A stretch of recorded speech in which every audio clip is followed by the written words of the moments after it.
doing the work that we do. And of course, on the one hand, there is the funding side of things and writing endless proposals and chasing donors. But of course, we have to diversify beyond that, and that's something that also within Magamba and at Moto Republic, I think that's very much something that we are aiming to pioneer. Is, apart from donor funding, what support can we get from corporates, for example? So some of our projects, we do get corporate support for, like Shoko Festival. Another key thing is, what income can we generate by ourselves? And so, for instance, even Moto Republic itself is an experiment in that. First and foremost, it's about creating a space for young people to come together, representing many different backgrounds of new media and arts and activism. But it's also an experiment in how can we be sustainable and how can we generate income. And so, Moto is an experiment in that, in terms of, we can hire out the Moto Courtyard for events. Our co-working members and organizational members pay monthly fees, and so on and so forth. So, I think we can generate income if we're creative about it. We also do that, for Shoko Festival. We sell tickets for Zambezi News. We sell the rights to the TV show. So I think it is definitely possible, but it also has to be thought through, and you have to have a sustainability plan. I'll hand over to a veteran over here now. No, not really. I think a lot has been said already, and I'll just probably re-emphasize on what has been said. For me, there is no question about creative industry making a social impact and social change. That's it's there. It's yes, and the challenge is if it can sustain that, and how. I've been part of the creative industry discussions in Kenya. By the way, I'm Tanzanian, so I've just been working in Kenya for a little while. And I've been given sort of like all sorts of tribes in Kenya. So I have also pretty much a broader East African perspective on this. The question is, I think, which I find the challenge I find that the creative industry, if we are to call an industry, so to speak, is pretty young, and if you are to compare it with other countries.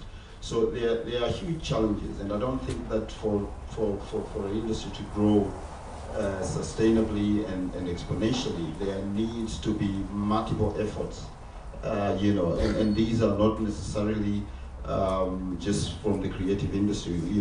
There's a need to be broader approach to it. Policies and so forth. And these things, they take time. You do not just 1 year or 2 years. I think, for example, there has been a couple of bills that we have been trying to pursue in Kenya. And it's back and forth, and it's to engage the government and all that,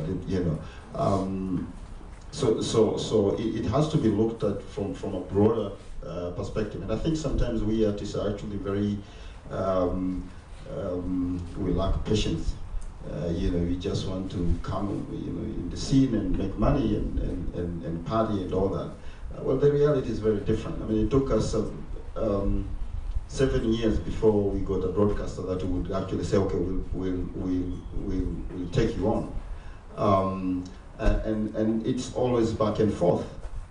This year, for example, we actually had to take a break because say, okay, we need actually to reorganize the organization because the model that we're operating on doesn't work. We actually have find ways of, shrewd ways of actually, generating income. And how are you going to do that while maintaining the integrity of your projects?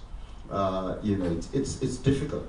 And so it has to be, for me, it has to be seen from that perspective.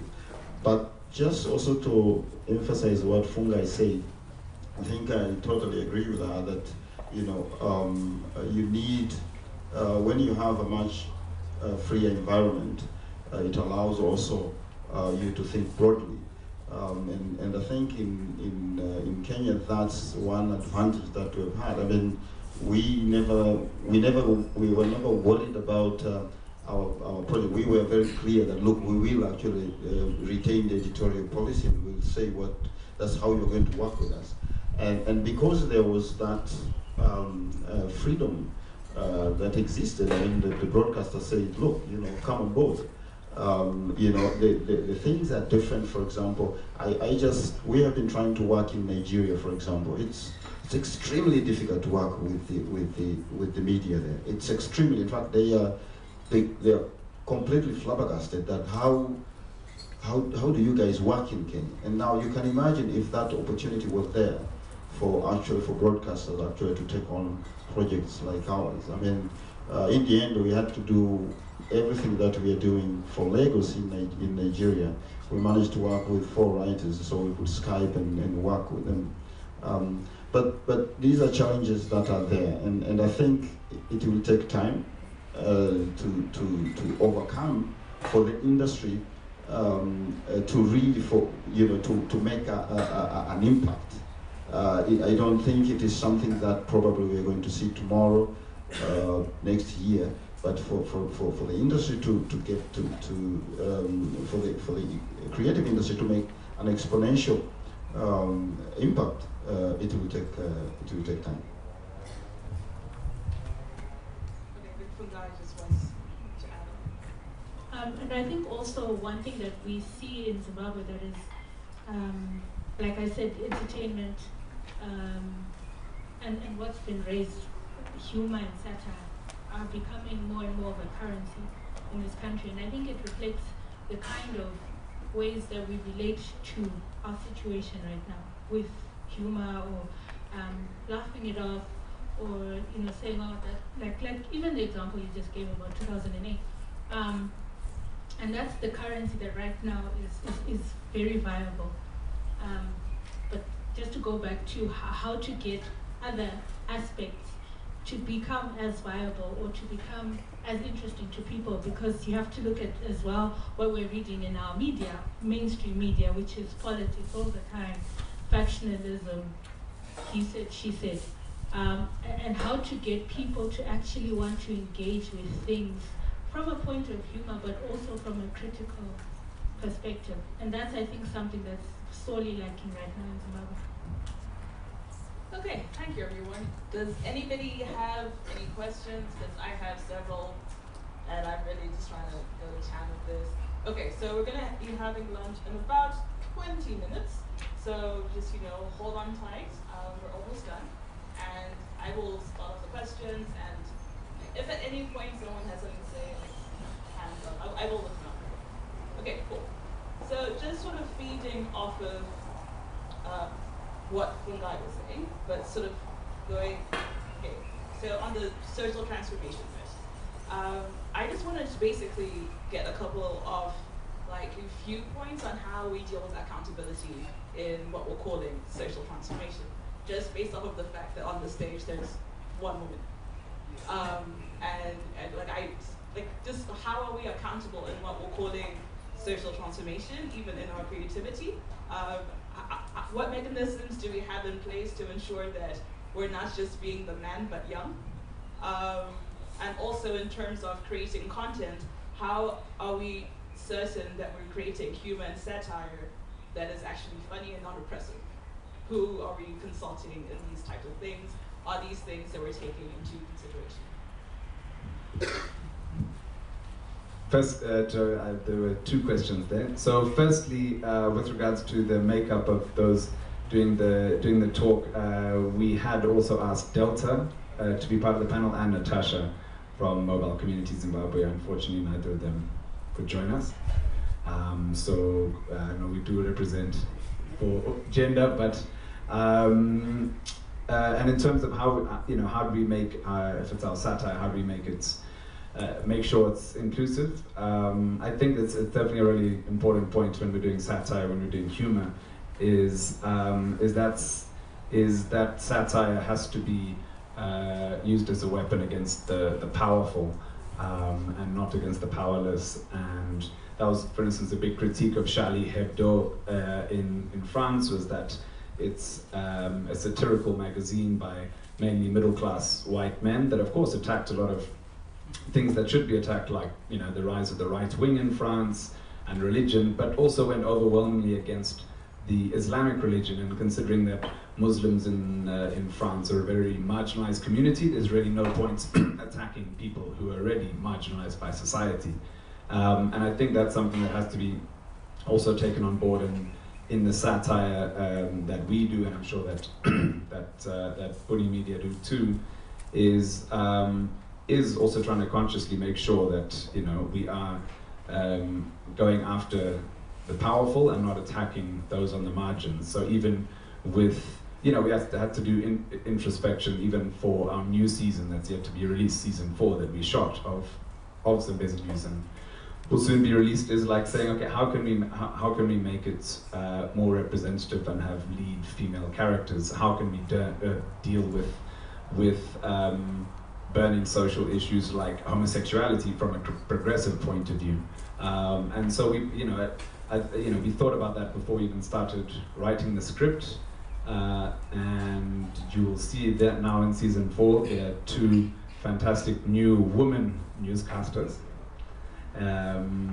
Alongside the reckless Jerome Mandape and Kutsaishe, and we've also like gone for specific themes for different episodes. So we have got one episode that deals exclusively with the issue of homosexuality and homophobia in Africa. So I think it's a good question you raise, and it's stuff that we have to include in our work. But just on that point, in the episodes about queerness, did you get queer people to write it? No. Therein lies the issue of accountability. Next. You raise a very interesting question, and particularly in Kenya, especially in the spaces that I'm involved in, it's like a constant. I would say it becomes an argument, more an argument, less of a debate. Primarily because boils down to something we're talking about in terms of space and the freedom of a space. We are the children of our parents, and our parents are children of their parents. And we were raised with particular conscious and subconscious norms. The things that you don't talk about because they're sort of ingrained somewhere, whether you liked it or not. Things like, it comes to religion. If someone started burning a cross right there, some of us would be like, well, why is he doing that? Why? Because you were born a very religious person. It comes to queerness. It's the same thing. It's that thing it's depending on how we were brought up. The things we are working hard to unlearn, basically. Now, one thing you're raising in terms of like, if I was to write a story that portrays women in a particular way, would I have to constantly consult women? Or would I have to tell a woman, okay, I want to do a story about this, now you're a woman, please write it for me. Would that be the right way to do it? And back and forth, those are questions that we as creatives, as individuals, that we have to haggle with every single day. But the beautiful thing with that is, even the people who sometimes claim to engage in such a space, totally ignore it, and they're like, okay, what's going on? Most recently, was it on Saturday, that the cabinet secretary in Kenya resigned, and she, if you follow Twitter in Kenya, she is noted to be she was the favorite cabinet secretary to the president. And the stories went further, like people had dossiers of how she's had a relationship with the president. And even today, one of the most popular memes in Kenya right now is of the First Lady saying hi to the Pope. And what she's saying is, thank you for your prayers. She resigned on Saturday. You see, that's very offensive. If you look at it from, it is very offensive to her, the cabinet secretary, as a woman, right? Saddest thing, because of the hatred that people had for her, and because she resigned because of corruption. But for her, the women were not talking about that story. It was like, ooh, finally she's gone. It wasn't about the kind of tirade she was getting as a woman. And the question of if she was a man, would she get such, would a meme like that even ever pop up, right? Because we have men who have been charged with corruption, but they're not being attacked even closely to the way she has been, right? And you see, it's kind of like a double-edged sword, and us trying to work very hard to keep that balance, which is extremely difficult to keep. It's not as